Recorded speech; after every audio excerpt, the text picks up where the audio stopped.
Aujourd'hui, des véhicules pas récréatifs du tout. J'ai pas de plaisir avec ma roulotte. Galère en VR. Vraiment un fléau dans le monde de la roulotte. Fabricant fautif et peu réceptif. Dans l'industrie aux États-Unis, c'est un peu cow-boy.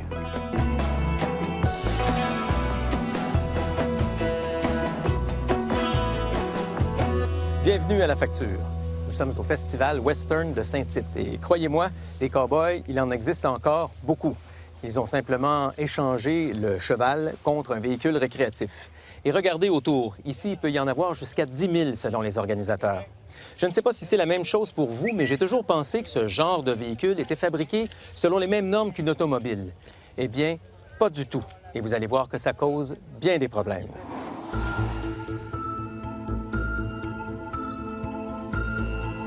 Ils ont travaillé toute leur vie. Ils rêvent maintenant de grands espaces, de liberté. J'ai acheté une roulotte pour se faire plaisir. Je voulais aller voyager aux États-Unis, voyager partout.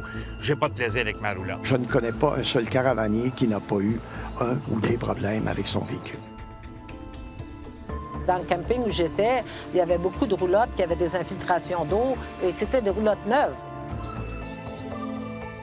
J'espère que les manufacturiers vont se ressaisir et mettre un petit peu de qualité dans leur roulotte.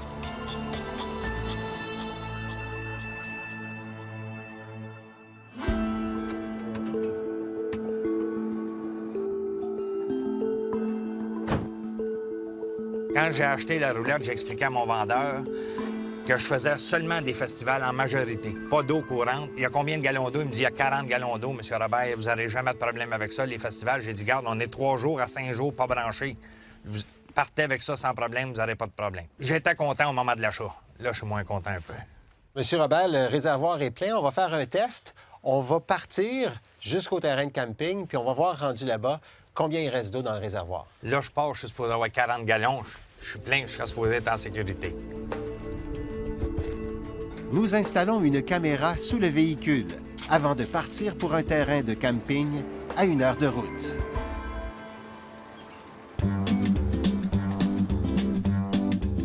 Normalement, aucune eau ne devrait sortir du réservoir.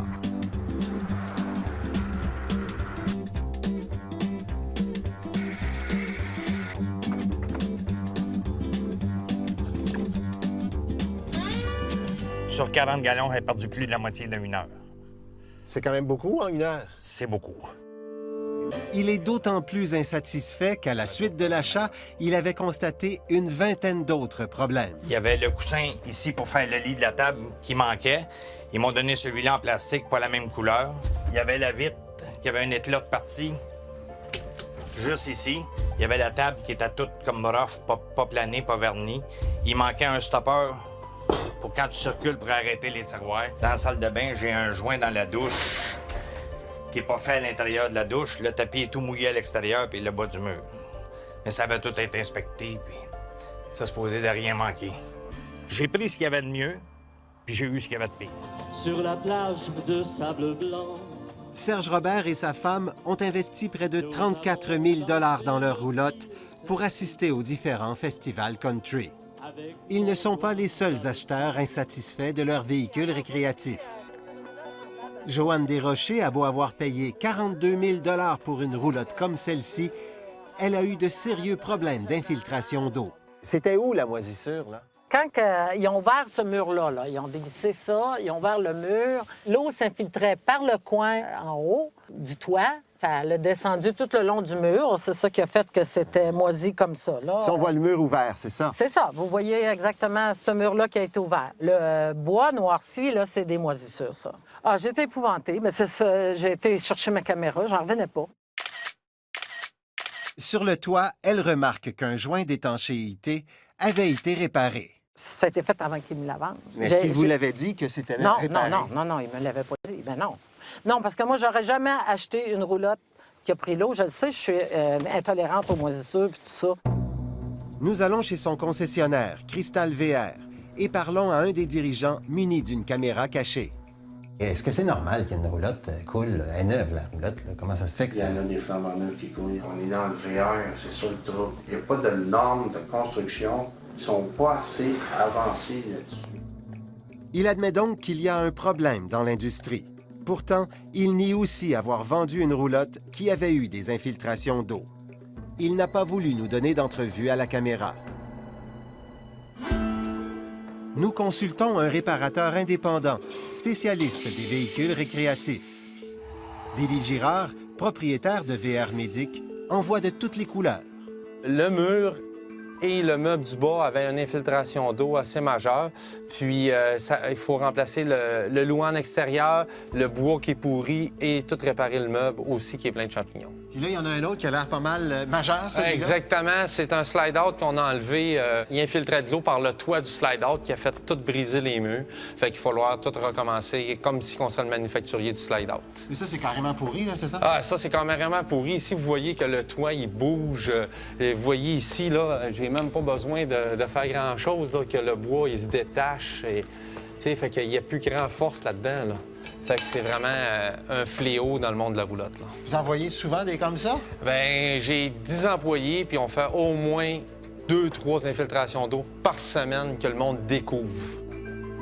Nous profitons de notre visite pour lui soumettre nos deux cas. D'abord, Joanne Desrochers, qui lui montre les photos des infiltrations d'eau de sa roulotte. Je vous dirais au moins 1 an et demi, 2 ans qu'il y a de l'infiltration d'eau pour que le bois soit rendu aussi détérioré que ça. Ça coulait avant qu'elle me soit livrée. Exactement, ça aurait pu avoir une infiltration d'eau dans la cour du concessionnaire ou du manufacturier à la base. Puis Serge Robert, qui emmène sa roulotte dans l'atelier pour faire évaluer son réservoir. Oui, je pense que c'est plus un problème du manufacturier qu'un problème du concessionnaire suite à ce qu'on voit là.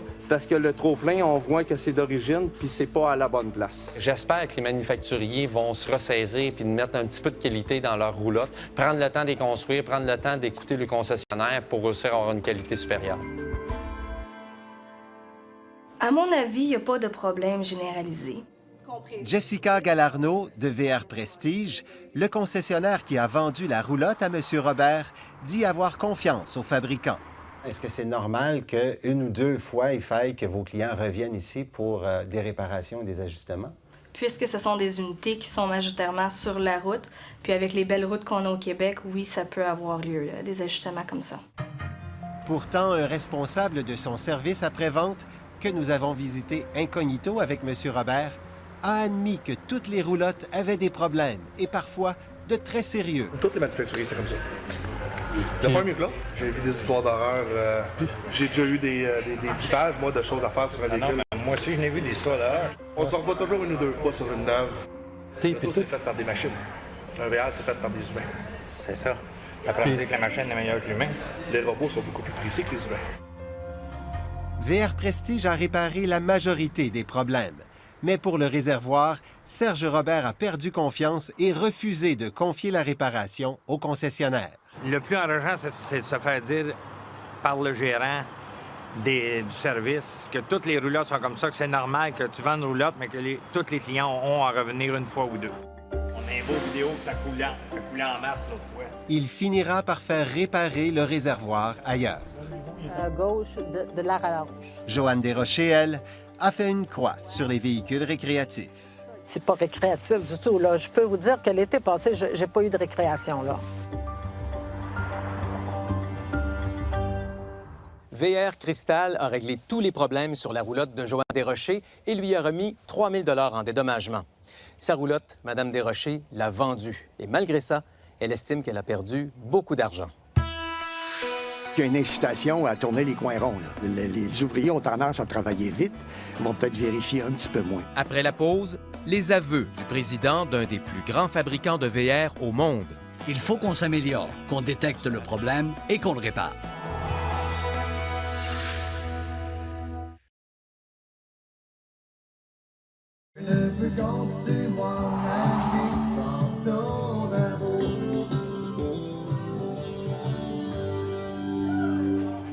On l'a vu dans la première partie, les véhicules récréatifs ne sont pas toujours bien construits. Pourquoi? Notre équipe est allée chercher des réponses aux États-Unis, là où on les fabrique.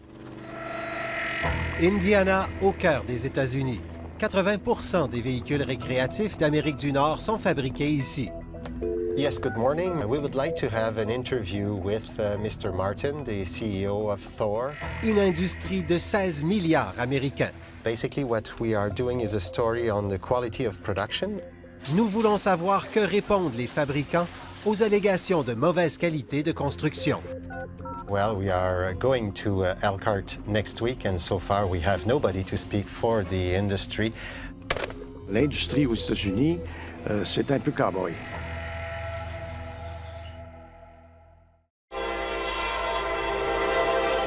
Nous arrivons dans le comté d'Elkhart, foyer des chrétiens Amish, mais nous sommes ici pour parler aux grands manufacturiers. Sans retour d'appel, nous allons chez le géant Forest River pour tenter de joindre un responsable des médias. Mais sans succès. Je recommanderais à personne d'acheter un produit Forest River. Aux États-Unis aussi, il y a des clients insatisfaits, comme Donna Underwood, qui a intenté un recours contre Forest River. Elle dit avoir été privée de sa roulotte pendant plus de 150 jours à cause d'une rallonge défectueuse que personne n'arrive à réparer. Forest River trouve toutes les excuses pour ne pas honorer sa garantie ou pour m'appeler et me dire comment elle va le réparer. De son côté, Edward Clusterman poursuit un autre manufacturier, Nexus. Il aurait passé 160 jours sans pouvoir utiliser sa roulotte la première année. Le véhicule aurait plus de 50 problèmes. Je me sens pas en sécurité quand je le conduis ou quand je suis à l'intérieur, parce qu'on sait qu'un problème va survenir à chaque fois qu'on va camper. Celui-ci a été 190 jours hors service, celui-ci 73 jours et celui-là 186 jours. Leur avocat a une cinquantaine de cas semblables contre plusieurs manufacturiers. Pour Ronald Burge, les problèmes de qualité de construction sont tels qu'il en a fait sa spécialité à temps plein. Ce n'est pas acceptable pour mes clients, ni pour quiconque, mais l'industrie dit « ce n'est pas un problème ». Nos demandes d'entrevue auprès du fabricant Nexus resteront sans réponse. Quant à Forest River, nous tentons de parler directement au président au siège social de l'entreprise. We would like to do an interview with the president, Peter Legal. On nous ordonne de quitter les lieux. Le fabricant ne veut pas nous parler. Mais le porte-parole de l'industrie a une oreille plus attentive. Cette dame n'a pas pu utiliser sa roulotte pendant 20 mois. Que dites-vous à une cliente comme elle?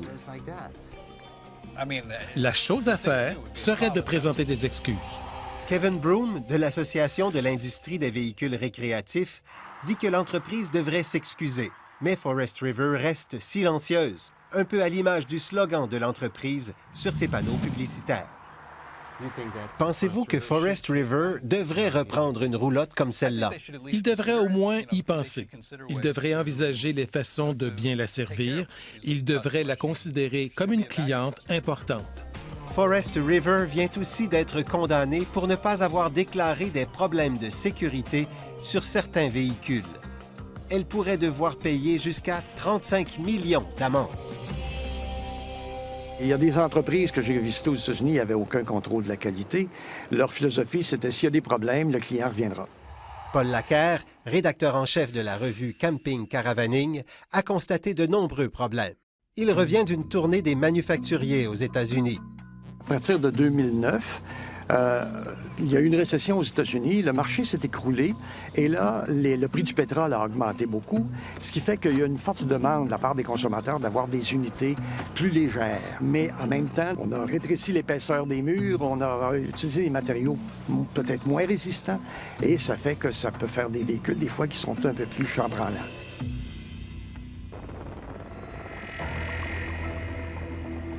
Finalement, le porte-parole de l'industrie nous trouve une visite d'entreprise, Keystone, fier de nous montrer le Montana, le modèle de l'année, selon une revue spécialisée.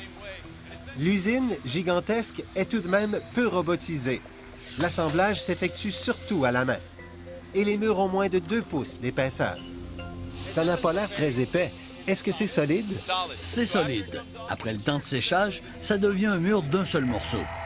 Jeff Runnels est le président de Keystone, filiale de Thor, l'autre géant de l'industrie. Je pense qu'une révolution se produit présentement. Si vous demandez aux manufacturiers, ils vous diront que les attentes des clients augmentent et nous devons les satisfaire. Oui, les choses doivent continuer de s'améliorer. Le contrôle de qualité est exemplaire, selon lui. Des inspecteurs apposent des rubans rouges sur les sections à reprendre quand ils voient des défauts. À la sortie de l'usine, on vérifie l'étanchéité de certains véhicules choisis au hasard. Ici, on cherche des fuites d'air de véhicules mis sous pression. Là, on les soumet aux intempéries. Avec toutes ces inspections, pourquoi y a-t-il tant d'infiltration d'eau dans les roulottes?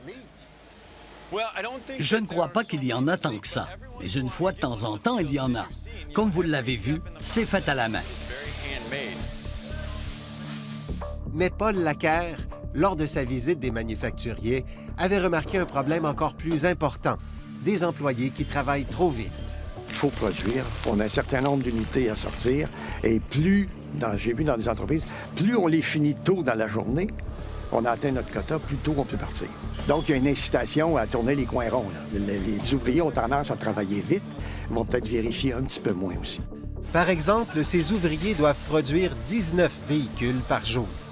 Nous avons demandé au président s'il devrait ralentir la cadence pour diminuer le nombre d'erreurs. Absolument. C'est pour ça qu'il faut trouver un équilibre. On doit établir le nombre d'unités à produire de qualité. Parfois, il arrive qu'on mette des cibles trop élevées. Alors, il faut ralentir et revoir le processus. Il avoue donc que la production est parfois trop rapide. Voyons comment il réagira à la photo des dommages aux véhicules de Joanne Desrochers fabriqués dans l'une de ses usines. Que dites-vous à une cliente qui a acheté une roulotte comme celle-ci? Qu'il faut qu'on s'améliore, qu'on détecte le problème et qu'on le répare. Aux États-Unis, tant et aussi longtemps qu'on ne sensibilisera pas la main-d'œuvre à un travail de qualité, certains fabricants le font de façon exceptionnelle. Mais ça va rester rock'n'roll. Pour Edward Clusterman et Donna Underwood, le supplice a déjà trop duré. Ils n'attendent plus rien des véhicules récréatifs en lesquels ils n'ont plus du tout confiance. Je l'ai eu 1 mois et ensuite j'ai dû renoncer à mon rêve de prendre des vacances à la campagne. Je veux plus jamais faire affaire avec eux. J'en ai assez. Donnez-moi mon argent et je rentre chez moi. Les deux entreprises contestent les réclamations des consommateurs américains que vous avez vus dans le reportage. Maintenant, si vous voulez acheter un véhicule récréatif, gardez à l'esprit que plusieurs VR passent de longs mois dans la cour des concessionnaires avant d'être vendus. Alors, inspectez soigneusement les joints d'étanchéité sur le dessus des véhicules.